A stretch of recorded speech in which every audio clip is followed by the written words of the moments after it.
Oui, les gars, c'est confirmé, hein, c'est confirmé, c'est confirmé, c'est confirmé. L'histoire de Max. Mais tout d'abord, avant de commencer, oui, je suis là pour un nouvel épisode de Lelo Talk, mais je vais vous faire un mash-up. Je vais vous parler de différents sujets, y compris l'histoire de Max Fire, la tragédie qui s'est passée au niveau du Bénin. Il y a eu les Sri Lankais. Voilà quelques points que je vais toucher dans cet épisode de Lelo Talk. Je m'appelle Jules, a.k.a. On t'offre une apporteur. On est Todia, mais est-ce que vraiment on est Todia? Ok. Les lots, c'est la vie. Voilà, Max Fire. Oui, le buzz, c'est confirmé, c'est le buzz, quoi. Oh, le buzz, oh, c'est confirmé. Parce que dans un direct de Mélénita, le 14 juin passé, voilà, quand l'affaire de Ghetto Mike battait son play, tout le monde insultait. Wisdom Dotier, Mélénita a fait un direct pour l'inviter, pour lui poser des questions. Et dans ce direct-là, voilà, Wisdom Dotier a fait une révélation que l'histoire avec Ghetto Mike c'était un buzz. C'était un buzz et qu'il est même en train de préparer un autre buzz pour un autre artiste. Et l'autre artiste dont il parlait, c'est ça, Max Fire aujourd'hui. Et je vous laisse regarder un petit extrait de cette partie voilà, du live de Mélénita où il avait dit ça. Regardez plutôt. On est en train de préparer Buzz Boom, toi tu en as un artiste, vous. On sait combien. Et je m'en fous de le dire ça. Et a marché, tiens, quoi. Né à mon zoom, né où on zoom, toi tu as me dit, on est parce que bon, mais bon, bref. Vous voyez, non? Oui, c'est ça. Donc, regardez, buzz quoi, buzz total. Et ça a vraiment pris, hein. Non, laissons les blagues de côté, ça a vraiment pris, tout le monde en parle. Il y a des sites d'information qui ont repris, voilà, le sujet, qui ont parlé de ça. Toute la toile, ces 2 jours-là, c'est ça, Max Fire dans un scandale d'abus sexuels. Voilà. Même dans la journée d'hier, vous allez voir, ils ont revenir dire que voilà, ils ont pris convocation pour Max Fire, Kunyado, la tante de la fille, Kunyado, buzz quoi. C'est regardé. Et de l'autre côté aussi, après, ils ont publié une vidéo disant que voilà, l'appel, quand la fille a appelé Max Fire, il a enregistré l'appel, donc ils ont publié la conversation. Ah, ok. De toute façon, pour le dôme, Wa blufio. oh, Wa blufio. Ah, on a nya. Ni swalo ne boblo beni makpleto. Beni ni opa. Bukoro yimi opa ka kwa nya lo po vadi ton ka gba bo de si. Il y a tort. Buzz, là, on sait que c'est buzz. Ne renchérissez pas. Vous êtes en train de renchérir, on sait que c'est buzz. Donc, allez, mitati, quoi. Mais il y a un autre côté dont je veux attirer les gens. C'est le fait d'utiliser le sujet viol. Oui. Parce que, voilà, coucher avec quelqu'un sans son consentement, c'est le viol. Et dans d'autres pays, c'est un sujet très, très sensible. Un sujet que aucun artiste sérieux, aucun artiste n'aimerait, voilà, être impliqué, voilà, dans ce genre de sujet. Aucun artiste conscient, sérieux n'aimerait pas être impliqué dans un tel sujet impliquant les viols, tout ça là. Oui, qu'est-ce que je veux dire? C'est un peu bizarre. Nous tous, nous sommes en train de rire de l'affaire, nous sommes en train de rire, mais de manière très sérieuse. C'est très mauvais. C'est une très mauvaise stratégie de la part de Max Fire et c'est voilà, collaborateurs, en l'occurrence Wisdom Dotier et tout ça là, d'utiliser le viol comme le point, voilà, comme l'élément sur lequel se base le buzz. C'est possible, les gars. Nous sommes en train de rire, mais en réalité, c'est comme si nous ne prenons pas l'histoire de viol là au sérieux. Il y a des gens, il y a des filles qui sont véritablement violées, qui sont en douleur, qui sont là en train, à chaque fois qu'ils se souviennent de cette situation, sont énervés, sont vexés, sont en grave douleur. Et nous sommes, au fait, pourquoi nous, Max Fire et son équipe sont en train d'utiliser ça pour faire le buzz, pour rire, pour faire rire. T'allais me passer au dans d'autres pays, aucun artiste, je le dis encore, aucun artiste n'aimerait pas qu'un sujet impliquant le viol, qu'il soit impliqué dans un sujet dont on parle de viol. Donc les gars, c'est ça, c'est là où je me dis, le Togo et le showbiz, les artistes et leur staff, on a encore beaucoup à apprendre. On a encore beaucoup. Genre, on est loin derrière, loin de là, au fond. Même moi l'infini là, on ne nous voit pas même à moi l'infini. On est loin derrière. Oui, parce que quelqu'un, un artiste sérieux qui vise l'international et tout, à cette ère de l'internet où les informations, voilà, vont n'importe où dans le monde entier. Aucun artiste sérieux n'aimerait pas qu'on utilise le viol pour faire le buzz. D'abord, moi, je dis même que si un artiste aujourd'hui se base coûte que coûte sur le buzz pour faire un comeback, pour annoncer un projet, c'est que lui-même doute déjà du projet. Oui, lui-même n'est pas si sûr si le projet là va prendre. Lui-même n'est pas si sûr de ce qu'il a produit et qu'il vient, genre, faire découvrir au public. C'est comme si l'artiste même est incertain du projet qu'il est en train d'amener, quoi. C'est pourquoi il veut créer le buzz. C'est dans ma tête, je pense ça, oui. Je ne sais pas ce que vous pensez, mais dans les commentaires, dites-le moi. Mais le sujet de viol, c'est un sujet très sensible, très sensible. Et je ne vois pas l'importance d'un artiste d'utiliser le sujet là comme point pour faire du buzz. Il est possible. Ok. Les lots, c'est la vie. Alors maintenant au Bénin c'est gâté là-bas aussi, Bénin, oui, il y a quelque chose aujourd'hui qui se passe, c'est bizarre, Voilà, au Bénin c'est quoi l'histoire? On nous dit que, voilà, sur la toile c'est gâté partout, que c'est comme ça, une femme a pris une hache, fion, voilà, pour saccager, pour détruire la vie de son mari. Pour détruire, genre, massacre. Et la dame a massacré, a fini avec son homme qui était en train de dormir paisiblement. Pourquoi? Juste parce que il soupçonne.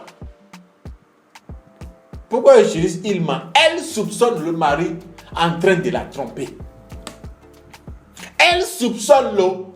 Ça veut dire que, voilà, ce qu'elle pense, genre, les soupçons peuvent être fondés ou peuvent ne pas être fondés. Elle soupçonne. Ça veut dire qu'elle n'a pas de preuve.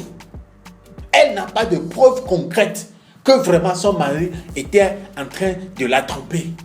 Sur des soupçons, sur des bases de soupçons, elle a pris une hache pour détruire son mari. Genre, et pas pris quoi? Elle a tué le mari. Et puis après avoir posé l'acte, elle s'est rendue au commissariat, voilà, pour dire que vraiment c'est ce qu'elle vient de faire. Et le mari a été amené, le corps du défunt a été amené au village, au même village que la femme. Au même village que la femme. On a enterré le mari tout récemment, le jour suivant. Vous voyez, non? Et sur la toile, personne n'en parle. Personne, genre, cette femme, soi-disant féministe, cette femme qui, voilà, si c'était le cas contraire, si c'était un homme qui a posé un acte pareil, ou bien moins que ça, sur une femme, maintenant, vous allez voir tous les activistes, tous les féministes sur la toile en train de voilà, dénoncer. Mais quand c'est la femme qui a fait une telle chose, personne n'en parle. On ne les retrouve plus. On ne les retrouve pas. Vous voyez un peu, non? Vous voyez un peu. On ne les retrouve pas. Mais si c'était le cas contraire, maintenant, vous allez voir, vous allez les voir sortir de n'importe où pour parler du sujet. Mais maintenant que c'est une femme qui a fait une telle chose, elles n'en parlent pas. Elles sont devenues muettes. Regardez, non? Vous voyez, non? Vous voyez? Regardez la photo, vous-même regardez les choses. Regardez l'homme, regardez la femme qui a commis le truc. Elle a fini. Elle a tué, genre. Sur des soupçons. Même si on te trompe, je ne dis pas que tromper sa femme, c'est une bonne chose. Mais même si l'homme était en train de la tromper, est-ce que c'est assez de raisons pour aller faire ce qu'elle a fait là? C'est assez de raisons pour aller terminer la vie, mettre fin à la vie de quelqu'un, du fils de quelqu'un, à cause de... Est-ce que c'est une raison? Elle est fou, quoi, elle est fou, non, c'est grave. Il est possible, quoi. Il y a hétérodigne, vilika. Hétérodigne.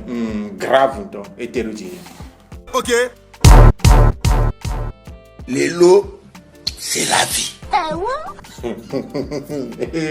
Les gars, il y a manifestation dans manifestation. Hein? Ah oui, et Kémy, on a les filles, ce que nous faisons ici, il y a dit ça est quoi, du couteau. Hey, Coco, c'est rien par rapport comparé à ce que les Sri Lankais ont fait. Ah oui, Sri Lanka, ces derniers jours, on entend parler de partout. Oui, face à la vie chère. Face au fait que ils se disent, le peuple se dit que voilà, le gouvernement vit dans le luxe et ils ont délaissé le peuple, la vie est devenue chère, ils ne veulent plus de ce gouvernement, ils ne veulent plus de ces dirigeants-là. Voilà, et ils ont manifesté en bonne et due forme, à d'autres méthodes. Hey, qu'est-ce qu'ils ont fait? Tout d'abord, ils ont brûlé la maison du Premier ministre. Oh, ils ont incendié le domicile du Premier ministre. Et ouais, c'est dévié. Et vous savez ce qu'ils ont fait ensuite? Ils ont pris la route direction la maison présidentielle, la présidence, là où vit le président là. Voilà. Ils ont pris d'assaut la maison présidentielle. Ils ont pris d'assaut la maison présidentielle. Et devinez quoi? Qu'est-ce qui s'est passé? Le président a pris la fuite. Hein? Non! Le président, à Fokodiné, il a pris la fuite. Il a fui sa maison. Et plus des milliers de peuples, plus des milliers d'habitants de Sri Lanka se sont retrouvés dans la maison présidentielle. Tout le monde fait ce qu'il veut. Il y en a qui se sont retrouvés dans la salle de gym en train de... Voilà.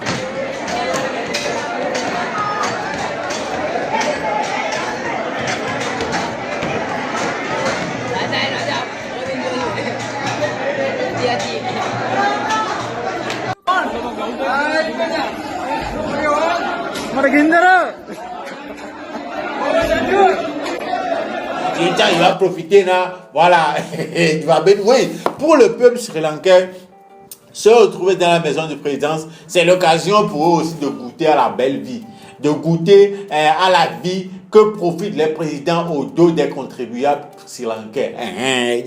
Voilà.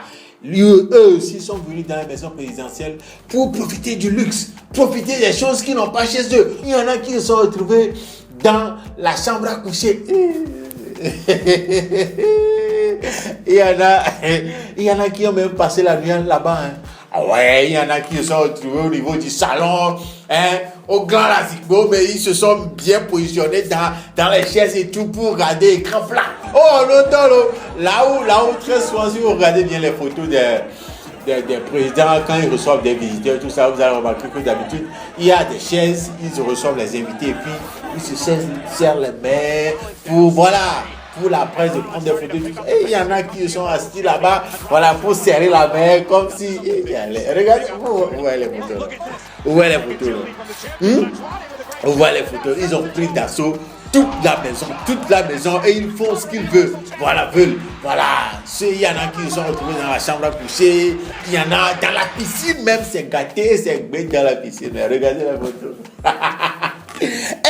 Non, c'est gâté. Il y en a même qui se sont retrouvés dans la cuisine à peine de manger. Et nous, on n'a pas lancé la manifestation.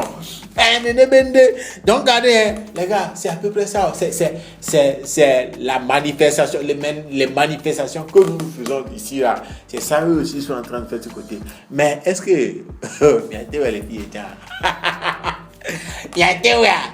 ne laissez pas les réseaux sociaux vous tromper. Hein. Voilà, les réalités sont différentes des nôtres. N'essayez pas ça chez vous. Ah oui, je vais mettre ça en bas. N'essayez pas ça chez vous.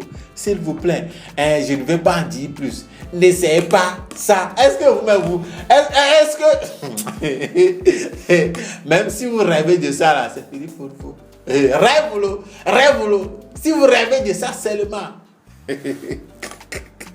En tout cas, voilà à peu près ce qui se passe au niveau de la Sri Lanka. Voilà l'acte qu'a posé le peuple pour montrer son mécontentement face à face ou bien vis-à-vis de leur. En tout cas, les gars, ceci me ramène à la fin de cet épisode de Lelo Talk. C'est Jules et Young Zok. On se check. Prochain épisode d'ici là. Portez-vous bien. Ciao.